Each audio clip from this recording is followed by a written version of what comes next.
Hola jóvenes, muy buenos días. Vamos a abordar nuestro tema de historia, un tema muy ríspido, un tema para muchas personas, un tema muy delicado que tiene que ver ya con su aspecto espiritual, en el cual, aclaro, esta no es una clase de evangelización, mucho menos una sesión de, ¿cómo se llama este curso donde te mandan? No es una clase de catecismo, ¿sale? Entonces, esto es muy informativo. Nos apoyamos por parte de nuestro libro en la página 126. El tema es la reforma protestante, pero también buscamos información en otras fuentes para que tengamos más referencias de ese por qué, ya que en el libro se queda muy corta la información y este tema es muy grande, es muy profundo e incluso tiene que ver este tema con la división de Europa. ¿Sí? ¿En dónde nos incluye? Bueno, nos incluye como sociedad mexicana, no voy a hablar de religión, sobre sociedad mexicana que en su mayoría son católicos romanos, porque hay varias filosofías religiosas, voy a utilizar ese término, filosofía religiosa y no religión, ¿ok? Bueno, pues vamos a empezar. Si puedes hacer un screenshot, me voy a hacer un ladito, si puedes hacer un screenshot para que más adelante puedas dar una revisión completa y anotes todas las ideas que te hagan falta y tu tema quede perfecto. Te repito, solamente haz el screenshot. Este no es el resumen. Hay más información. Por eso te digo que es un tema muy rico. ¿Listo? Ok, bueno, continuamos. La reforma protestante o la reforma religiosa la vas a encontrar así como reforma protestante o reforma religiosa. La reforma religiosa surge en el siglo XVI en Alemania, ¿sí? En este caso por un monje católico, fue o es católico, un monje católico llamado Martín Lutero, que era de entrada una persona estudiosa, era un estudioso de varios puntos, en especial, ¿sí?, de la Biblia. Entonces aquí hay un parteaguas en cuestión de que anteriormente a los monjes o sacerdotes se les educaba solamente para evangelizar. En su caso, él formaba parte de un grupo que investigaba dentro de las escrituras bíblicas y revisaba la historia. Eso es bien importante porque de el conocimiento, más allá del conocimiento religioso, hay un conocimiento general y científico, vamos a ponerle así, que contradijo todo el Sacro Imperio Romano, el Sacro Imperio Germánico, en este caso por un rey muy famoso que tiene que ver con nosotros y tiene que ver con Puebla, Carlos V. ¿Sí? Ok. Martín Lutero, al investigar, se da cuenta de muchos errores y falsas prácticas que ejercía la Iglesia Católica. Estoy hablando del año 1500, ¿eh? Estoy hablando del año 1500. Muchas de esas acciones hoy en día dentro de la Iglesia Católica se siguen llevando a cabo y ha habido una aceptación de algunas, pero se sigue practicando. Entonces yo solamente me estoy remitiendo al año 1517, ¿ok? Bueno, entonces él hacer esta investigación, revisar, buscar pruebas y no encontrarlas, provoca un cisma. ¿Qué es un cisma? Un cisma es una división de dos filosofías o creencias, más que nada espirituales, que ocurre entre los que estaban de acuerdo con todo lo que se decía en la Biblia y los que estaban de acuerdo en todo lo que se hacía con lo que decía. Es muy diferente. Ellos estaban de acuerdo que aquí estaba escrito algo que se tenía que respetar, pero del otro lado había otro grupo que decía que aparte de lo que había aquí, teníamos que hacer otras cosas o mal emplear lo que aquí se decía. Es lo que hace que se dividan las cosas. A eso se le llama cisma, que ocurre dentro de una filosofía o creencia religiosa. ¿Ok? Listo. Este personaje, Martín Lutero, investiga y redacta 95 tesis. No son 95 libros, no, son tesis, son referencias, son hipótesis, son ideas que él buscó. Bueno, ya no serían hipótesis, sería algo que él buscó y confirmó, y tenía los argumentos, que eso es bien importante, tenía los argumentos para defender el mal uso que se hacía de la Biblia, y él lo tuvo y redactó 95 tesis y las clavó en la iglesia de Wittenberg, en Alemania, en 1517.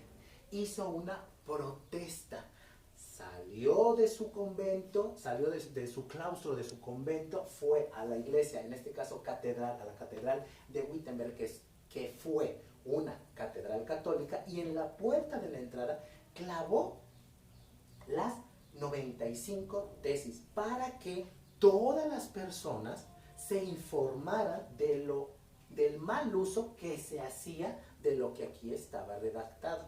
Entonces eso es muy importante y hizo un revuelo increíble en Europa. ¿Ok? Usa la imprenta para distribuir sus textos. Toda información que él tenía informándose e investigando desde su época, y utilizó la imprenta de Gutenberg para publicar sus textos y llevar toda esta información a sus paisanos, pongámosle así. ¿Por qué fue muy importante? Porque traduce, y eso era delito. Esto es un delito en esa época, en el 1517. Traduce la Biblia. Todas las personas con educación en el año 1500, tener una buena educación no era como hoy hablar inglés o hablar francés, ¿sí? En esa época, tener una muy buena educación era hablar latín. Entonces, toda la información de la Biblia estaba en latín. Lo que él hace es traducirla, ¿a qué crees? Al alemán.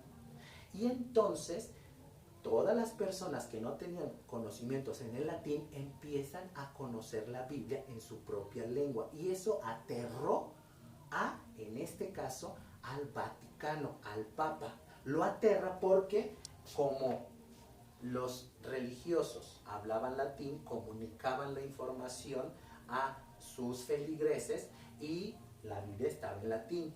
Y entonces los feligreses creían todo lo que les decía porque no entendían la Biblia.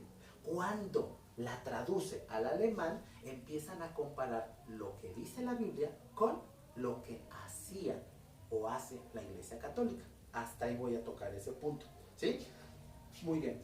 Hace esto y se unen otros personajes muy relevantes o muy importantes. A esta división se le llama, a esta manifestación de ir y clavar las 95 tesis, es una protesta. De ahí sale la palabra protestantismo, estar en contra de lo que dice la Iglesia Católica. Entonces se genera el protestantismo. Voy a protestar, pero con argumentos, no como hoy se hace, a derribar puertas y a incendiar autos, ¿ok? Personajes importantes del protestantismo en Europa, en Alemania, fue Calvino, ¿sí? Ulrico, Enrique VIII, el rey Enrique VIII de Inglaterra. Recuerda que él toma el protestantismo, lo cambia, hace su propia Biblia, hace su propia religión, y él genera o crea, él sí creó, el anglicanismo, ¿sí? Que viene por parte del protestantismo. ¿Okay? Otro personaje importante fue Federico de Sajonia, fue un príncipe alemán que resguardó a Martín Lutero en un castillo para que el Papa, y en este caso Carlos V, no lo capturara y lo condenara a muerte, porque el Papa a Lutero le da la excomunión, ¿sí? Lo expulsa de la Iglesia Católica.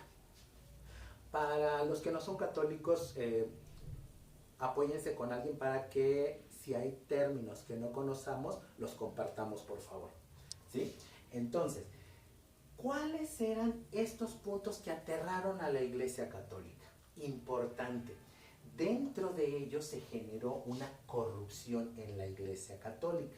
¿Por qué? Por vender. Indulgencia. ¿Qué cosa es una indulgencia? Ok, aquí tiene que ver la indulgencia con la penitencia. Para los que conocen estos términos muy bien, voy a abrir un paréntesis para los que no conocen estos términos que utiliza la Iglesia Católica o los católicos en su caso. Bueno, una indulgencia tiene que ver con una penitencia. Cuando tú cometes un pecado, entonces, para que tú redimas o te salves de ese pecado, tienes que hacer penitencia. Has visto muchos documentales donde hay personas que ofrecen un sacrificio hacia su ser superior. Eso es una penitencia. Y en este caso la indulgencia es: yo no puedo ofrecer un sacrificio. No estamos diciendo de matar a nadie, pero ejemplo, ayunar o ayudar al prójimo te lo pueden poner como una penitencia, ¿sí? Cometes un pecado, bueno, tienes que darle, es una idea, tienes que darle de comer a las personas pobres que están a tu alrededor como penitencia. Ok, entonces lo voy a hacer. Pero cuando no lo podías hacer, entonces necesito una indulgencia. Y en este caso tiene que ser en cuestión económica. Bueno, ¿quiénes podían pagar estas indulgencias? La mayoría de los príncipes y la nobleza.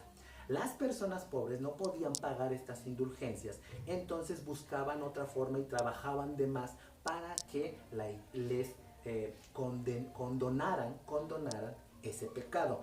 Y en la creencia de esa época, poder entrar al cielo. Esa es a lo que nos referimos como corrupción, ¿sí? La Iglesia Católica en esa época decía que si cometiste un pecado, tu penitencia la podías pagar como una indulgencia con dinero para que se borrara tu pecado del libro celestial y cuando tú murieras tu alma tuviera un pase VIP, Very Important Person, porque ya pagaste, ¿sí? Esa es la idea que Lutero toma y no está de acuerdo. Y dentro de esos puntitos aparece la sola escritura. ¿Qué cosa es la sola escritura? La sola escritura quiere decir que exigía Lutero a la Iglesia Católica, al Papa, que solamente se limitara a respetar lo que estaba escrito en la Biblia y que no inventara otras cosas. A eso se le llama sola escritura, ¿sí?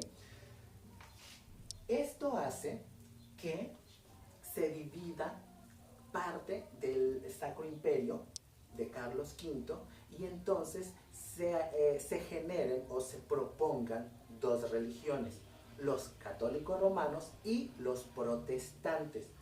En este caso, al generarse estas dos religiones, no era de que tú podías elegir, no.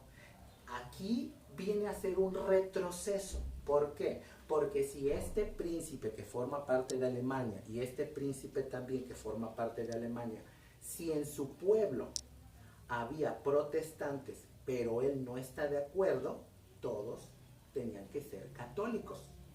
Y de este lado, si todos son católicos, pero el príncipe decide ser protestante, todos tenían que ser protestantes.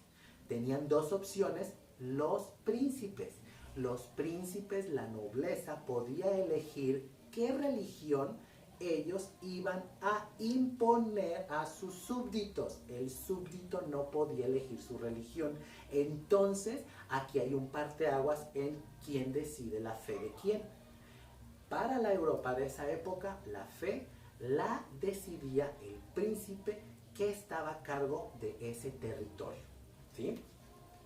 Lo que hace que se divida el imperio de Carlos V. Y esto, si tú revisas el mapa, hay países muy chiquititos en Europa. ¿Por qué? Porque se empiezan a independizar y se empiezan a formar los pequeños reinos europeos, que hasta hoy en día varios reinos todavía existen, como Luxemburgo, como Liechtenstein, ¿sí? Son esos reinos propios que tienen autonomía a nivel mundial.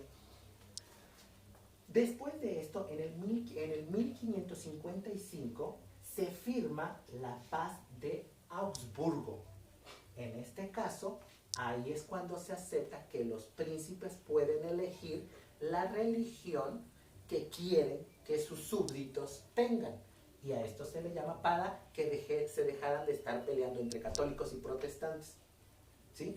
Posteriormente, el Vaticano genera la Contrarreforma Católica.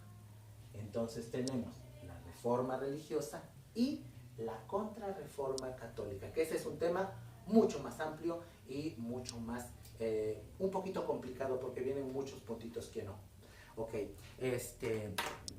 te envío un archivo, si lo quieres imprimir, imprímelo, si no, solamente revisa e infórmate de las 95 tesis que propuso Martín Lutero con respecto a este cisma que hubo entre la Iglesia Católica. Te lo agrego, te repito, no lo imprimas, lee, revisa, infórmate, y esos son los argumentos que utiliza un personaje para dar una opinión, ¿sí? Entonces, chicos, por favor, anoten todos esos puntos importantes en los cuales profundizamos y ahí concluimos. Nos vemos y que tengas bonita tarde.